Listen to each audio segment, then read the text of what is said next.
Bonjour tout le monde, j'espère que vous allez bien. Je vous fais la vidéo du C'est jeudi, que lisez-vous?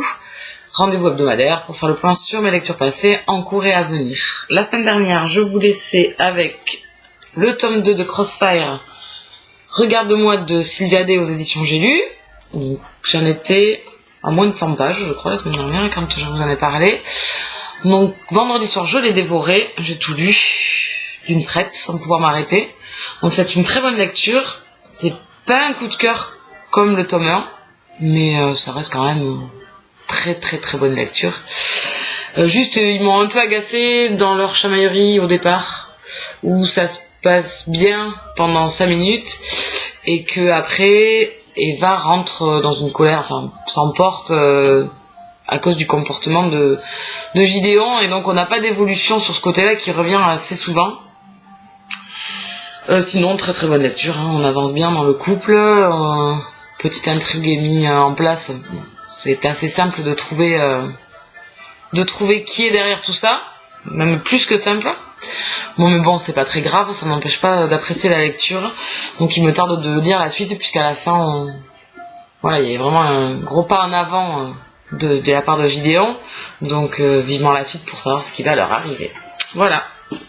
Ensuite, j'ai lu Caroline Chéri, le tome 1, 1789-1794 de Jacques Laurent aux éditions L'Archipel. Un roman historique.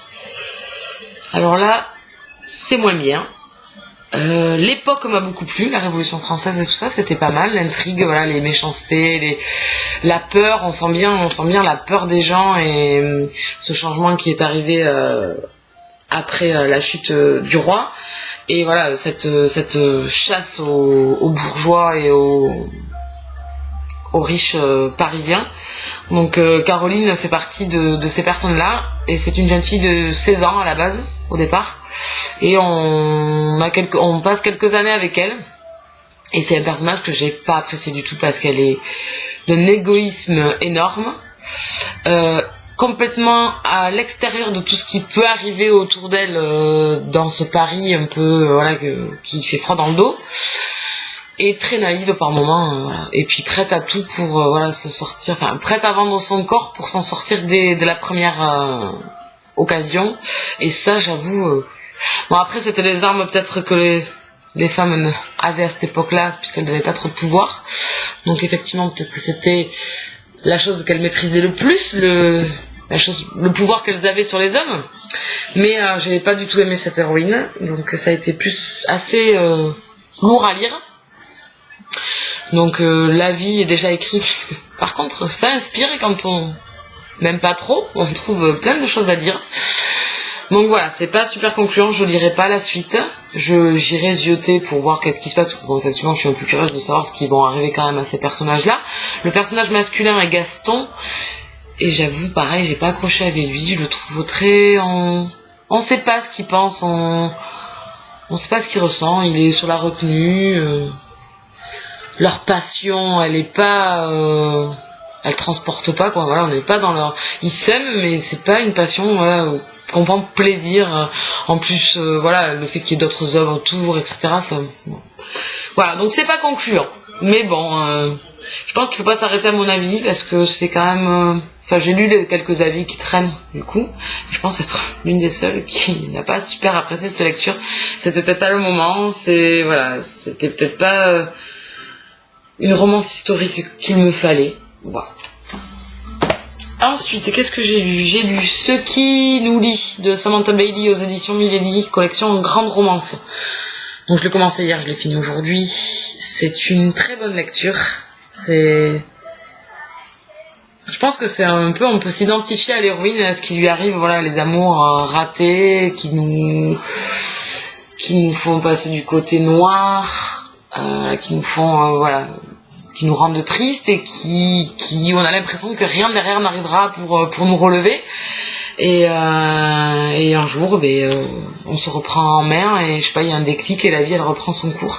Donc c'est vraiment une très bonne lecture. Voilà, là je viens de le finir, donc c'est vrai que j'ai du mal à dépatouiller mes impressions et mon ressenti, Donc, mais c'était une très bonne lecture, j'ai passé un très très bon moment. Le seul petit truc, c'est ces flashbacks entre le passé, le présent et le futur, qui se jouent que sur quelques mois, ces passages au passé, ou un an en arrière pour le passé, et donc de quelques mois sur le futur et le présent. Donc c'est vrai que à un moment donné on se dit attends, on est là dans le futur, donc ça c'est pas encore arrivé, on revient dans le présent, donc on dit oui ça leur est pas encore arrivé. Donc voilà, c'est un peu le truc qui entrecoupe un petit peu notre plaisir de la lecture, mais ça n'empêche pas d'être bien dans la lecture et d'aimer notre héroïne qui vraiment fait des choix de vie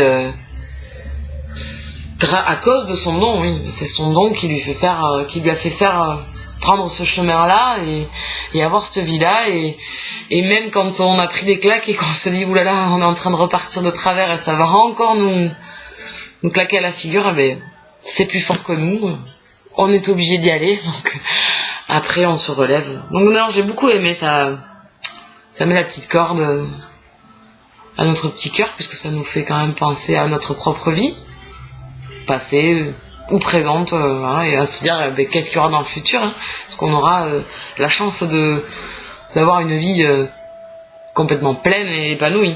Donc c'est vraiment une bonne lecture. C'est pas un coup de cœur comme Avant toi, mais ça reste quand même un mini coup de cœur. C'est juste ce changement de temps là qui a été un peu, par moment, un peu difficile, puisqu'on est toujours avec les mêmes personnages, on est au même endroit et seulement à quelques mois d'intervalle, même pas à 2 mois ou 3 mois. Donc c'est un peu gênant.